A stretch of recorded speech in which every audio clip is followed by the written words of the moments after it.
వచ్చిన తర్వాత ప్రతిరోజు 5 నుంచి 6 ఫోక్సో కేసులు నమోదవుతా ఉన్నాయి. రాష్ట్రంలో తెలంగాణ రాష్ట్రంలో రోజుకు 5-6 చోట్ల మైనర్ అమ్మాయిల మీద చిన్న పిల్లల మీద అత్యాచారాలు జరుగుతూ ఉన్నాయి. నిన్నగాక మొన్న వికారాబాద్ జిల్లా యాలాల్ మండలంలో ఒక అమ్మాయి సెల్ ఫోన్ ఛార్జర్ తీసుకోవడానికి లోపలికి వెళ్తే ఆ అమ్మాయి మీద అత్యాచారం జరిగింది. బొమ్మరాజ్పేట మండలంలో మైనర్ బాలికపై తన కుటుంబ సభ్యులు బంధువే లైంగిక దాడికి పాల్పడ్డారు. వికారాబాద్ జిల్లా బషీరాబాద్ మండలంలో జీవంగి గ్రామంలో మైనర్ బాలికపై లైంగిక దాడికి పాల్పడ్డారు. వికారాబాద్ జిల్లా మోమిన్పేట పోలీస్ స్టేషన్లో ఒక ఆటో డ్రైవర్ మైనర్ అమ్మాయి మీద లైంగిక దాడికి పాల్పడ్డారు.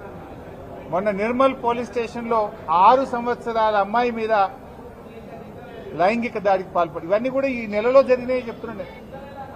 అంటే ప్రతిరోజు ఈ రాష్ట్రంలో 5-6 చోట్ల చిన్న పిల్లల మీద లైంగిక దాడులు జరుగుతూ ఉన్నాయి.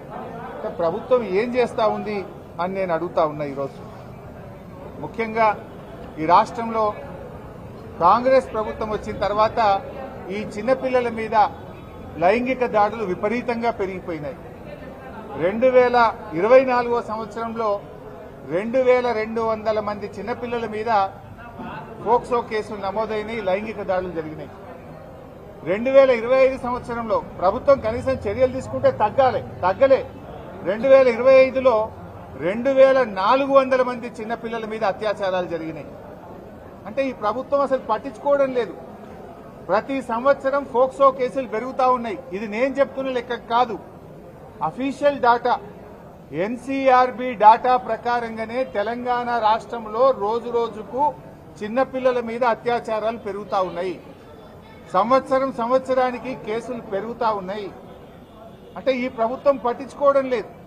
ఆనాడు కేసీఆర్ గారు ప్రత్యేకంగా మహిళల కోసం ఒక అడిషనల్ డీజీ ర్యాంకులో ఉమెన్ వింగ్ ను పెట్టి షీ టీమ్స్ ను పెట్టి అనేక చర్యలు తీసుకున్నారు.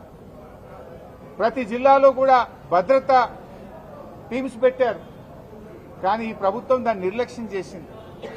ఇవాళ ఉమెన్స్ వింగ్ కు అడిషనల్ డీజీగా ఉన్న వ్యక్తికే సిఐడి ఇన్ఛార్జ్ ఇచ్చారు, ఏసీబీ ఇన్ఛార్జ్ ఇచ్చారు.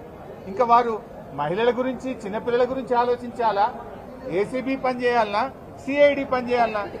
ఒక అధికారికి మూడు ప్రధానమైనటువంటి కీలకమైన బాధ్యతలు పెట్టడం వల్ల ఎక్కడో ఫోకస్ మిస్ అవుతా ఉంది. రోజు రోజుకు కేసులు పెరుగుతున్నటువంటి పరిస్థితి ఉన్నది. ఇవాళ ఈ రాష్ట్రంలో పరిస్థితి లా అండ్ ఆర్డర్ పూర్తిగా కుప్పకూలిపోయింది. కరీంనగర్ లో మనం చూసాం, పట్టబగలు బంగారం దుకాణం మీద పడి దొంగలు బంగారాన్ని దోసుకపోతే ఇప్పటి వరకు రికవరీ అయిన పరిస్థితి లేదు. హైదరాబాద్ నడిబొడ్డున అడిషనల్ డీజీపీ వినయ్ రంజన్ రే గారి ఇంటిలో అర్ధరాత్రి ఆయన భార్యను చంపి నగలుతో ఉడాయిస్తే ఇయాలటి వరకు వాళ్ళని పట్టించుకున్నది, దొంగల్ని పట్టుకున్నది లేదు, రికవరీ అయింది లేదు. అంటే ఈ ప్రభుత్వం అసలు హైదరాబాద్ నడిబొడ్డున జరిగినా దిక్కు లేదు, కరీంనగర్ కలెక్టర్ ఆఫీస్ ముంగట దాడులు జరిగినా దిక్కు లేదు.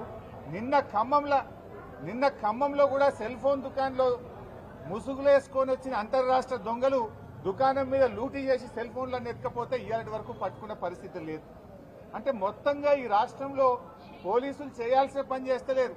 కొంతమంది పోలీసులు పీఆర్ స్టంట్స్ చేస్తున్నారు, అసలు పని ఇడిచిపెట్టిండ్రు, పీఆర్ స్టంట్లు చేస్తున్నారు. ఎక్కువ సోషల్ మీడియా వైరల్ కోసం కొంతమంది పోలీసు అధికారులు పనిచేస్తున్నారు.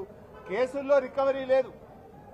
ఇలా అడిషనల్ డీజీపీ భార్యని హైదరాబాద్ లో జూబ్లీ హిల్స్ లో చంపి పారిపోయి నెల రోజులైనా ఇంతవరకు దొంగల్ని పట్టుకున్న పరిస్థితి లేదు. మీరు ఏం చేస్తుంది ప్రభుత్వం అని మేము అడుగుతా ఉన్నాం. అసలు చెప్పుకుంటే అది చాలా అవమానకరం. ఏంటంటే సైబర్ సెక్యూరిటీ వింగ్ ఉంటుంది. సైబర్ సెక్యూరిటీ వింగ్ పౌరులకు సైబర్ కష్టాలు వస్తే, సైబర్ నేరాలు జరిగితే పౌరులను కాపాడాల్సిన సైబర్ సెక్యూరిటీకే రక్షణ లేదు. ఇవాళ సైబర్ సెక్యూరిటీ వింగ్ యొక్క X account, cyber security wing యొక్క వెబ్సైటే హ్యాక్ అయిపోయింది. ప్రజలను కాపాడండి అంటే మీ వెబ్సైటే